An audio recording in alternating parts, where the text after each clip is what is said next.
live, babe, just so you know. If they can hear me. Yeah. What? I said, how come I didn't hear them? Oh, because I'm not on TikTok yet. Where are you? Captain Brooker or a dispatcher that we went off route, and that was the furthest from the truth. He went off a route because he was chasing himself a piece of ass. And when it came down to when we were on the phone with dispatch or where our bosses were at the time, me and his other driver saying, no, man, because that was not how it happened. I stood up for myself. I knew that if I was like 300 miles out of route where I'm supposed to be, that they're going to probably fire my ass. So I stood up for myself, and so did the other driver.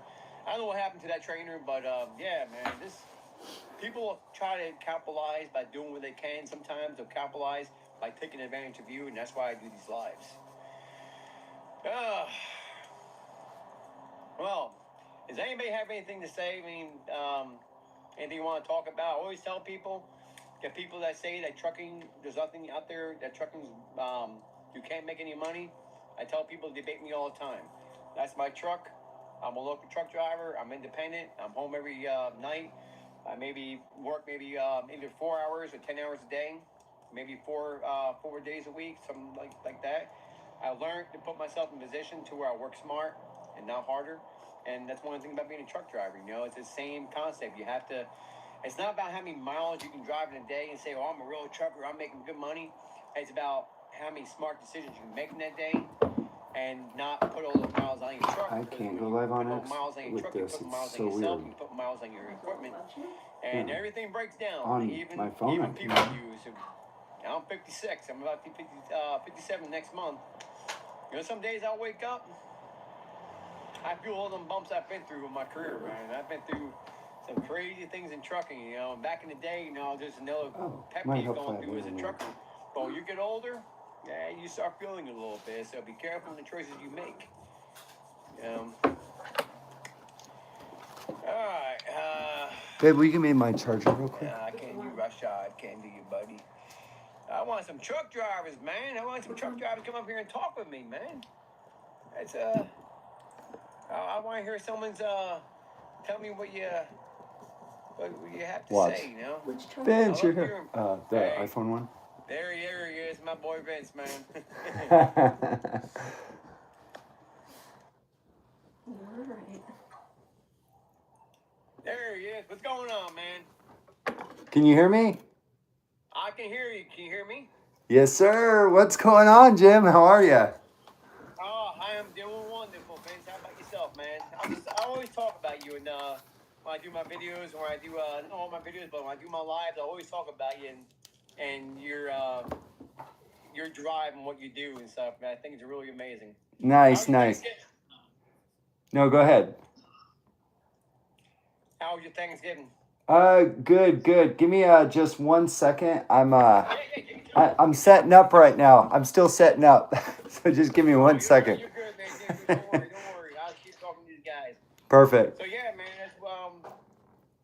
that's one of the things that being a trucker you have to do. You have to take control, and if not, you know, it took me so many years in this industry to where I let people just take advantage of me, and people tell me what I wanted to hear to get things done for them, whether compliment me, call me the windman, call me this kind of guy. Oh, give it to Jimmy, he'll get it done for you. But that's all Jimmy was doing. Jimmy was making people rich, but Jimmy was not getting rich himself. Jimmy was getting tired, and Jimmy was just killing himself just to help companies that didn't deserve to be helped. So. All right, brother. They do. You're absolutely right. You nailed that. You really did. And accountability, you know. That's what a lot of truck drivers do, though. They have things happen to them, and they're blaming on the company that, hey, I get a lot of drivers telling me this. Hey, a company fired me because I was doing this, or I had to leave because this happened.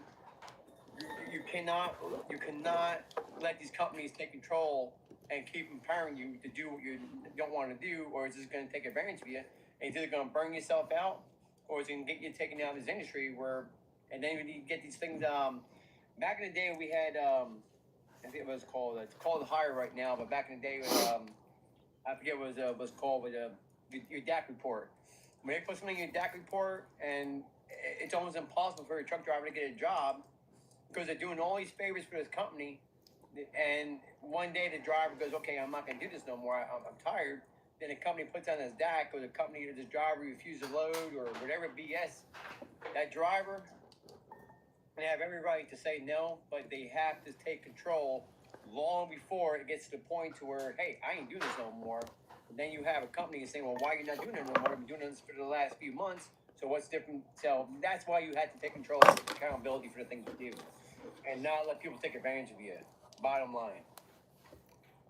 Yeah. Ugh. You know, Jim, one of my biggest things that I had to learn was not running 500 empty miles between loads.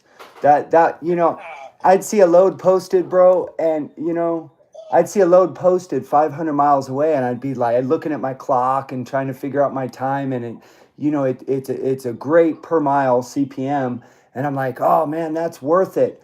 But in the long run, you know, is that $3.50 mile load worth 500 empty miles? Because now you're making, you know, $2.30 a mile when you figure out your wear and tear, your time, you figure out your fuel consumption, you know. And over here on the West Coast, you know, with all these mountains, you're over here on the West Coast, you're in Colorado. I mean, that 500 miles might as well be 700 miles, even if you're empty, it doesn't matter.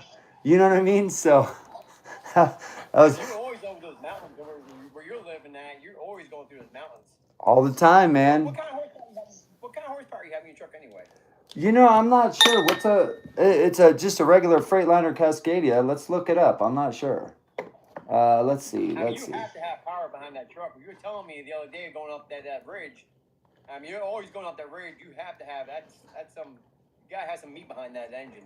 Well, from what I've heard, yes, you're right. But from what I've heard, the DEF system, the one box that they put in our trucks now, right? Those slow them down like 40%. From what I hear. So, you know, what are you gonna do? Now, with this new, you've been on top of this now with this new Chevron, the Chevron law. Are they going to take these DEFs out of these trucks? Are they going to keep making them? I mean, I hear it keeping a lot of different speculation. So what's your take on that? Well, my take on it is, you know, I'm all about freedom. I'm all about letting a man decide what, or a woman decide what they want to do with their life, with their equipment, with their business. But, you know, I don't know. I know that the states, you know, different states that all their equipment, all their heavy equipment, they all unplug their DEF systems, all of them, because they don't want to deal. They don't want to deal with the high repairs. You know, it's about $2,000 a year to keep your one box going. When you consider baking your filter and all the crap, your upper and lower knock sensors going out, all the things, you know, you're spending about $2,000 a month, and that's not including a year. So it's $2,000 a year in repairs, $4,000 a year. I figured it out the other day. I'm spending $4,000 a year in DEF fluid alone. So that's $6,000 a year. And the states don't do it. What a bunch of hypocrites. What a bunch of hypocrites. We got to do it, but they don't got to do it. So I think they should delete them. Leave it up to the individual. So who is that just joined us there? What's going on, man? What's going on this morning? Happy day at the 2 days after Thanksgiving, man. Do you have a good turkey day? I did. Good, man. Good. Where are you from? Indiana, man. Indiana. Pacers won last night, so they finally got this. I love sports, though. How's it out in Indiana? Pretty cold out there, or what? The storm? I don't know. I'm down south this week, so I didn't get a chance. I'm not up through there. What you taking trucking, man?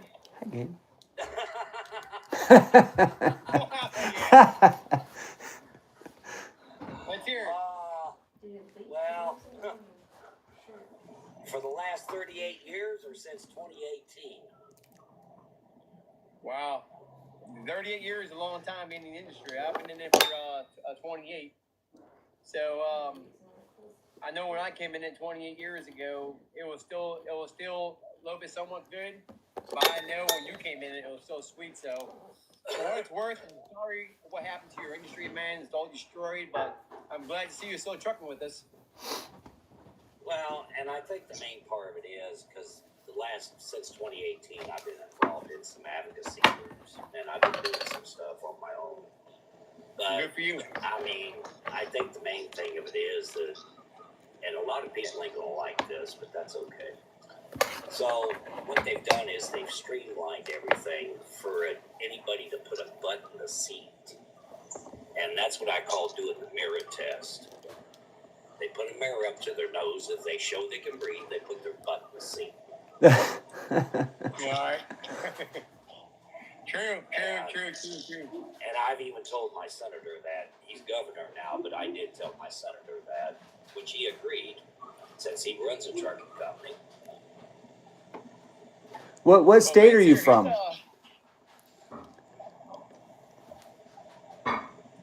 You ask me again? What state are you from, the trucker? I think we. You're talking to me. I live in Indiana. Oh, that's right, Indiana. Okay. Yeah. South Indiana right now. Is that where you live though? You live in Indiana? Yes. Okay. And you over the road? You local? No, I'm over the road. I run a podcast every Thursday night too. Oh, cool deal, man. Cool deal. So You do with truck drivers?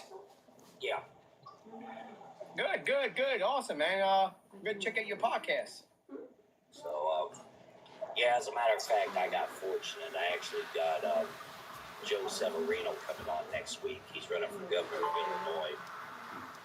Good. Wow. Congratulations on having that something like that in your podcast. Really good. I just do these live on Saturdays and stuff. You know, Vince, he's the one growing. He has all kinds of people. He's helping. He's doing really some amazing things, Vince. I'm really proud of you, man. Thank you, man. Thank you. I'm just sick and tired of being sick and tired. That's all it took was for me to get pissed off. You know. Yeah. You know, I figure. I follow him down there, so I see some of the stuff he's doing, which I think is commendable. Thank The you. only problem is they're not. Washington doesn't seem to listen. Yes. You know what though, the trucker, we got a lot of plans for 2026. We got a lot of plans in December, getting a bunch of trucking advocacy groups together to go after the main senators and congressmen that are involved in all this BS. You know, the senator of what is he? The head of the Transportation Infrastructure Committee, the head, right? The 28 senators that are involved in that. Or sorry, the 68 congressmen that are involved in that.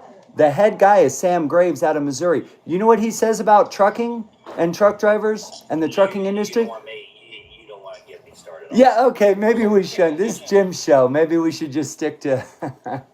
Yeah, he says trucking. You really don't. Not when he's rubbing elbows with the ATA and with that one guy down in Arkansas that, yeah, he don't seem to like me too well. Well, that's good. One coming here, right here, I can't, let's see if I go back here a little bit. The Bounty Hunter Trucker, he writes articles every month for a trucking magazine in California. And we have another folks down here from Toronto. They're in the music. He's a professional musician, and he has his own company. So that's pretty cool too. Oh, I wow. was reading some of the comments down here, people who are commenting on here. So Yeah. No, that's good, Jim. yeah, I always try to read people what he had to say. If anyone wants to come up here and talk with us, just yeah, let me do this here. I'm gonna get this guy I think here. really if you're going to get any results, since I've been in, now is going to be the time because Duffy's cleaning clock. Yes, sir.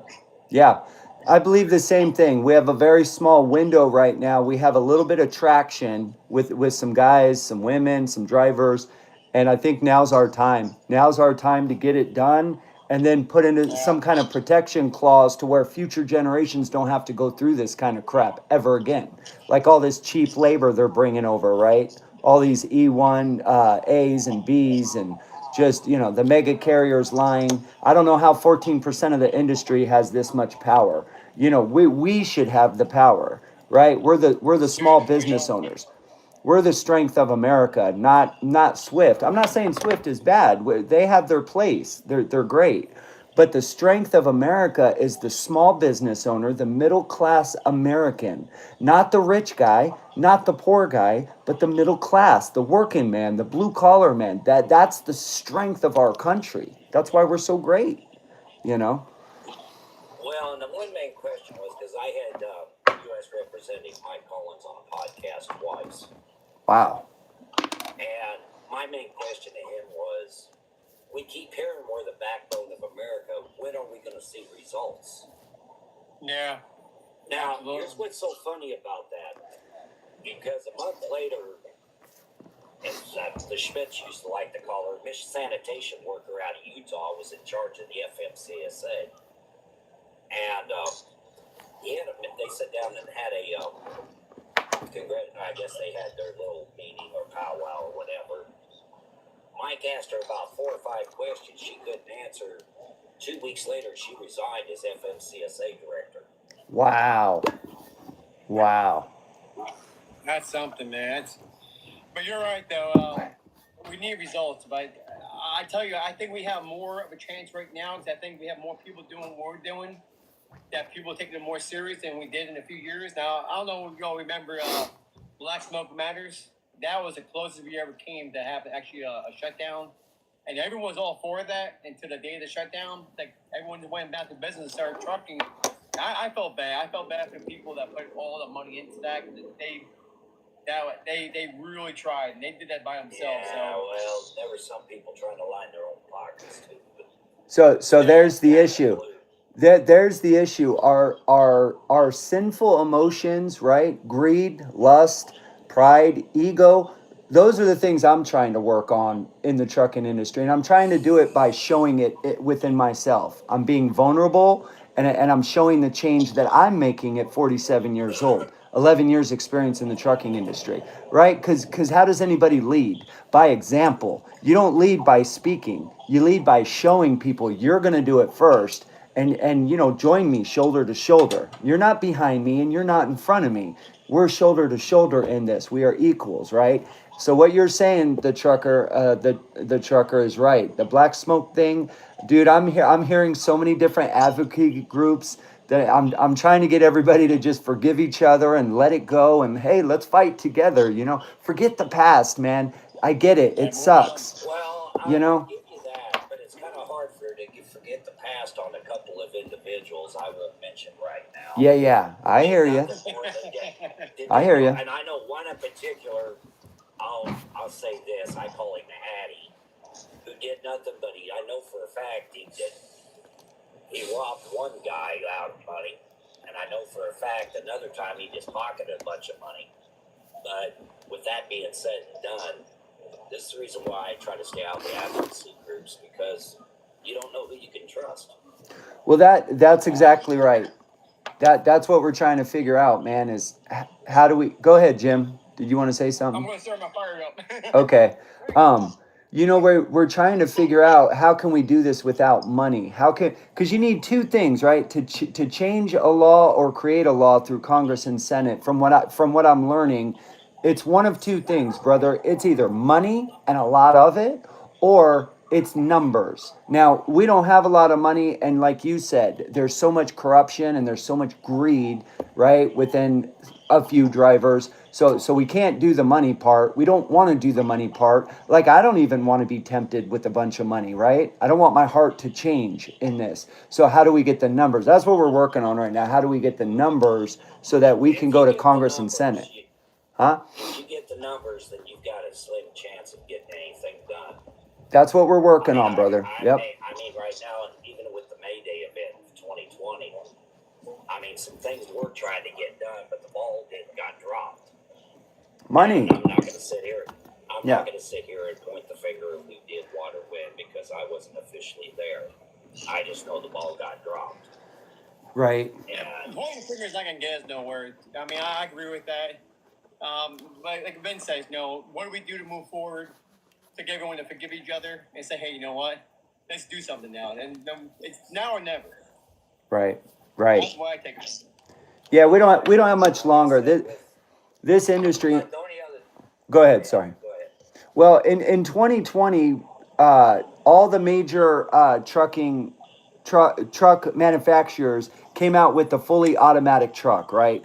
Now, in my opinion, and this is just my opinion alone, I feel like that's when our roads got more dangerous because a lot of people came in the trucking industry that don't belong here. Now, anybody driving an automatic, I'm not saying I've driven automatics before. Right now, I have a 10 speed and I love it. And my personal belief is the manual transmission keeps the driver engaged in your mind, right? So you're not becoming complacent. You're not tempted to look at your phone. You're not tempted to watch movies going down the street, for example, right? So when they made in 2020, when they made the transmission fully automatic, I feel like they did that to bring monkeys in. Like, to heck with having a respectable driver that is a human being. To heck with a true professional. Let's just get monkeys and put them in the seat and just teach them how to press buttons. You know, and we can't do that with an 80,000 pound vehicle. We can't do that. People lose their lives when we do stuff like that. So it's just So Bounty Hunter said